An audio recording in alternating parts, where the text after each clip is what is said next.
Você sabe o papel do vereador e conhece aqueles que ocupam hoje as 41 cadeiras da Câmara Municipal de Manaus? Buscando aproximar você, eleitor, dos nossos representantes no Poder Legislativo Municipal, o Portal M1 realiza uma série de entrevistas com os vereadores da capital amazonense. Eu sou Mayara Ribeiro, do Portal M1, e hoje eu converso com o vereador Rodrigo Guedes, que vai falar sobre os projetos dele e também como foi o seu mandato durante esses 4 anos.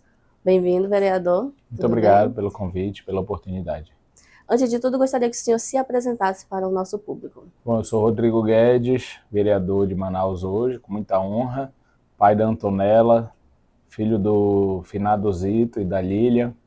Eu sou formado em Direito na Universidade Federal do Amazonas, onde eu tenho também uma pós-graduação em Gestão Pública e sou um cara sonhador e persistente. Uma das perguntas que os eleitores eles se fazem muito, qual que é o papel de um vereador? E outra coisa, o senhor se acha um bom vereador? Eu não gosto muito de autoelogio, né? Mas eu posso considerar, sem sombra de dúvidas, que eu cumpri o papel real do vereador, que é fiscalizar, que é cobrar, denunciar, investigar, que é ser os olhos do povo e legislar. Quando a gente fala em legislar, preste atenção muito bem, Mayara.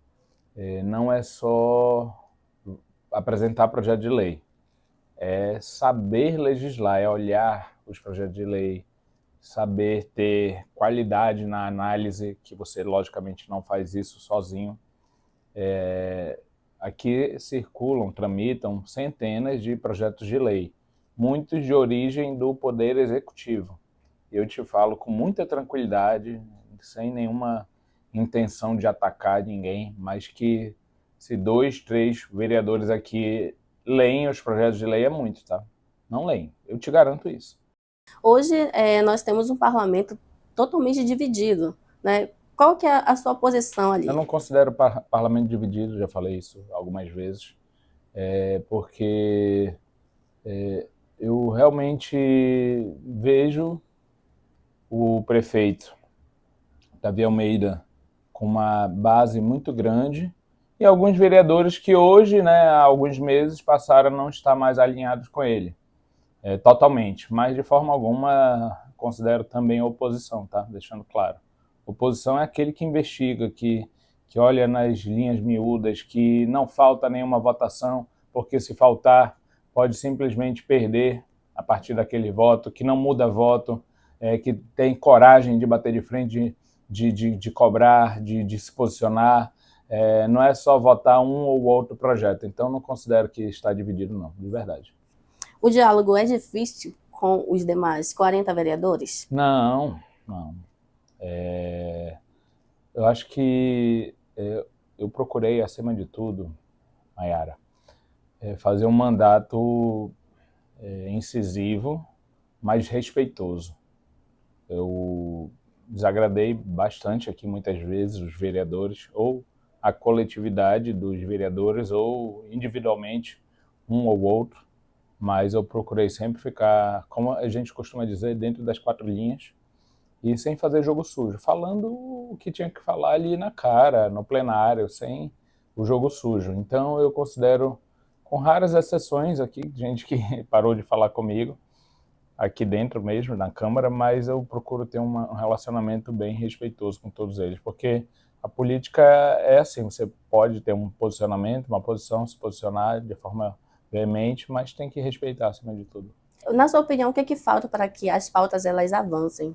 Eu acho que falta mais pensar na população, porque aqui, basicamente, se metade, por exemplo, hoje, né, metade pensa só no que for da vontade do prefeito. Há um ano atrás, um ano e meio atrás, para o início do mandato, voltando para o início, não era metade, era 38, 39 vereadores. E aí não votava as coisas de acordo com os interesses da população, votava de acordo com o que o prefeito mandava. Ano que vem já teremos um parlamento renovado. Você acredita na renovação disso de 50%? Historicamente, a Câmara sempre renova 40%, 50% ou até 60%. A eleição anterior foi 58%. Agora, o que a gente não pode fazer, enquanto sociedade, é trocar 6 por meia dúzia. Por exemplo, de 2020, na eleição anterior, renovou 58%, praticamente 60%. O que melhorou? Então não é só tirar alguém de dentro e botar alguém de fora.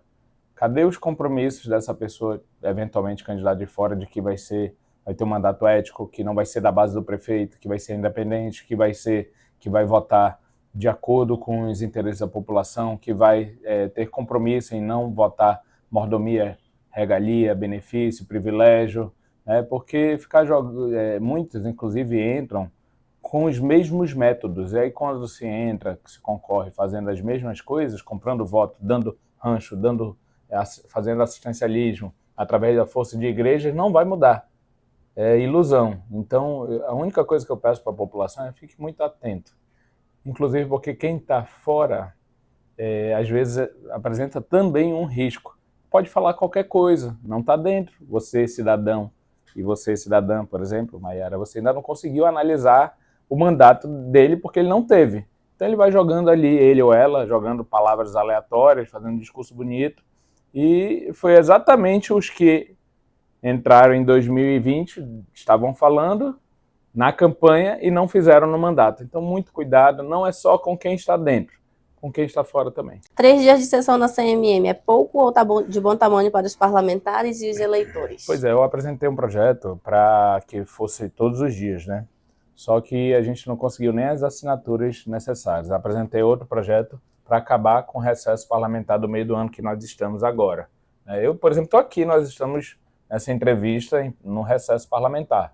Eu acho pouco, até porque, como o vereador, a base dele política, lógico, eu trabalhei na cidade, daria para ter uma sessão pela manhã e pela tarde fazer o seu mandato. Eu acho pouco, porque realmente todos os dias tem pautas a serem discutidas e muitas vezes a gente não consegue, os projetos ficam acumulados, projetos de lei, e requerimentos também, às vezes a gente perde o tempo ali de importância do requerimento porque não deu para votar. Um vereador em Manaus tem o 17º salário mais caro do país. Na sua opinião, R$ 18.991,69 está na média ou realmente é um valor alto para a função? Não, é 17.900, né? Esse é o valor que consta lá no portal da transparência. Eu acho que é 17 mil e alguma coisa, até onde eu sei. Enfim, mas eu acho o seguinte, eu vou responder o que eu já disse em outras entrevistas. Primeiro, deixando claro que eu apresentei um projeto de lei para revogar o aumento salarial dos vereadores que foi aprovado em 2020. Até hoje esse projeto não foi votado, ficou engavetado. Fiz todo tipo de pronunciamento, cobrança, depois eu vi que eles não iam querer votar e pronto. O que eu acho apenas que deve haver aquele bom senso, a espécie da ética, não é só o que é legal, mas o que é moral também. Na pandemia, com certeza, mais do que absoluta, não era moral. Poderia até ser legal, mas moral não era, né? E eu acho que, acima de tudo, vou deixar aqui uma coisa muito clara. Se fosse voluntário o cargo de vereador, ou até como algumas pessoas falam, se fosse um salário mínimo, isso não traria garantia nenhuma de qualidade do parlamento. Nem qualidade ética, ou seja, de valores de honestidade, caráter, nem qualidade técnica. Por quê? Quem senta aqui, nessa cadeira ou naquelas cadeiras ali atrás, se quiser fazer o errado, não vem aqui por causa de 17, 18 mil. Vem pelo poder. O poder que dá para você fazer, não 17 mil por mês, mas alguns milhões por ano de esquemas de corrupção. Cotão de 33 mil ou 18 mil? Justifica essa resposta. Olha, poderia ser até menos, né? Eu sou o mais econômico da Câmara, isso é número, isso não é autoelogio, tá? Isso não é ficar me fazendo propaganda, é número, tá? Número é número, ciência é exata, né? Eu acho que deveria ser até menos, né? Deveria ser até menos do que isso. Poderia ser... Eu gasto, por exemplo, utilizo 8, 9 mil, só olhar no portal da transparência, 8, 9 mil nessa média. E eu consigo fazer o mandato. Eu não consigo compreender como é que um vereador utiliza 18 mil reais por mês de combustível. É só fazer o cálculo aí, bota 18 mil dividido por 6, agora 6,89, né? e ver quantos quilômetros ele teria que ter rodado. Ele teria que ter saído do Pico da Neblina para o Arroio Chuí, lá embaixo, várias vezes, e de volta na cidade de Manaus. Então, provavelmente tem coisa errada aí. Qual é a sua análise sobre o atual prefeito e sobre o governador? O prefeito Davi Almeida, que é minha função aqui fiscalizá-lo, né, função legal e constitucional, ele teve, com certeza, alguns acertos no mandato, né, ele teve coisas que foram positivas. Agora, o grande problema, eu acho que ele não combateu a raiz dos problemas. Foram obras pontuais, ações pontuais. A nossa mobilidade urbana está cada vez pior. Quem antes levava meia hora para chegar em algum lugar da cidade, hoje é 1 hora. Cidade mais difícil para se viver, qualidade de vida menor. E eu acho que a gente não fez uma gestão moderna, não teve modernidade na gestão. Por exemplo, mobilidade. Chamam de mobilidade, entreguei alguns ônibus. Alguns ônibus que aumentou a dívida da prefeitura, né, que todo ano aporta 500 milhões de reais no sistema, estratosfericamente. Então, eu acho que foi uma gestão que ficou bem aquém do que poderia ser, muita maquiagem, muita denúncia de corrupção e poucas ações republicanas, e eu chamo, assim, inclusive, de inimigo da transparência também. O governador Wilson Lima teve ações importantes na questão de infraestrutura. Eu vejo no interior do estado, acho que algumas ações foram importantes. E, a meu ver, o que está em débito com a população, isso. Eu acho que ele deveria focar esse restante do mandato a questão da saúde e da segurança pública, que são hoje os dois calcanhares de Aquiles do estado do Amazonas, da cidade de Manaus. Curiosidades, com apenas uma palavra. Um animal. Meu cachorro, minha cachorra, a Mel. Um ídolo. Meu pai. Um time. Flamengo e São Raimundo. Uma paixão. Minha filha. Uma frase. Eu acho que tudo vale a pena se a alma não é pequena. Agora o senhor tem 1 minuto para fazer as suas considerações finais. Bom, agradeço ao portal Amazonas 1 pela qualidade no jornalismo sério. E também estou aqui à disposição, cumpri a minha função de vereador desde o primeiro dia. Eu não esperei o último ano, o penúltimo ano para ser independente, para ser, digamos assim, crítico às coisas erradas. Eu estou desde o primeiro dia cobrando, denunciando. No dia 4 de janeiro de 2021, apresentei projeto de lei para revogar o aumento salarial dos vereadores. Combati coisas que nunca combateram aqui na Câmara Municipal de Manaus, que é brigar com os próprios pares, né, denunciando conluios e privilégios da classe política. Nós somos o mandato mais econômico da Câmara Municipal de Manaus, disparado. Ou seja, a gente está mostrando que é possível você fiscalizar, ter um mandato sem denúncia de corrupção envolvendo meu nome e economizar o dinheiro público também.